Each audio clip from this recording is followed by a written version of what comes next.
This exhibit that we've put on for Festival of the Mind is called Datadrones.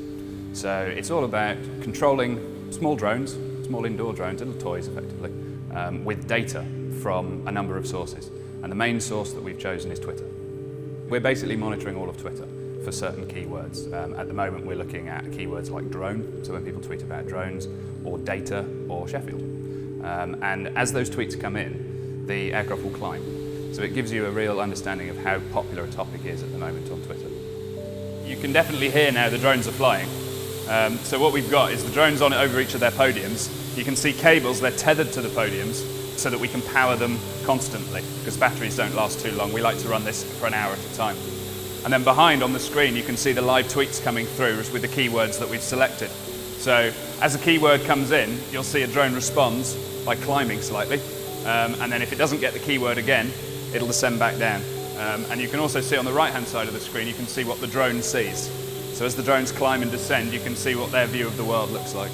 So drone number 1 on the far left, that's responding to the word data. So any tweet that comes in with the word data in it. So you can see that's very high up because that's a very popular thing that people tweet about. These two are a bit lower down. The middle drone, who's just gone up slightly there, is responding to Sheffield. So any tweets that happen about Sheffield. And this one on the far right here is responding to the word drone.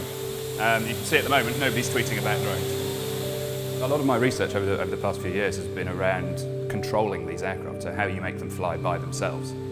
They've come from being remotely piloted to being almost completely autonomous.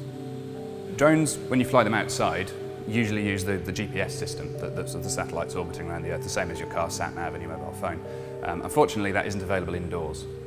So we use a motion tracking system, which is a camera-based system that tracks little reflective markers on each of the drones.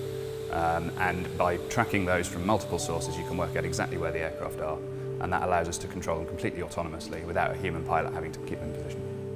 Quite often when I present my work on drones, for example, the audience kind of know what to expect. They sort of know the sorts of things that you're talking about because they're either from a technical background or they're interested in the socio-economic issues, if you like, the privacy and taking people's jobs and these kind of discussions.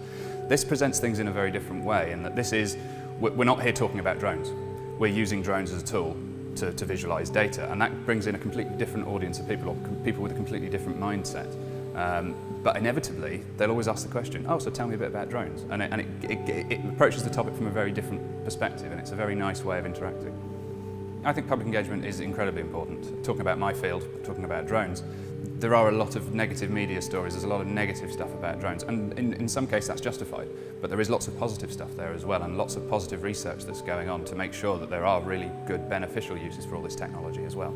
And that's really where public engagement is important, to get that message across and to try and balance the argument. The Festival of the Mind has been brilliant because it's really all about engaging with the public in different ways. It's not just about going and giving a lecture on this is some drones. It really is about putting something together that's a bit different. In this case, it turned into effectively an art installation is what we've produced here, which is something I never thought I would be involved in, ever. But Festival of the Mind has given us that opportunity to do that.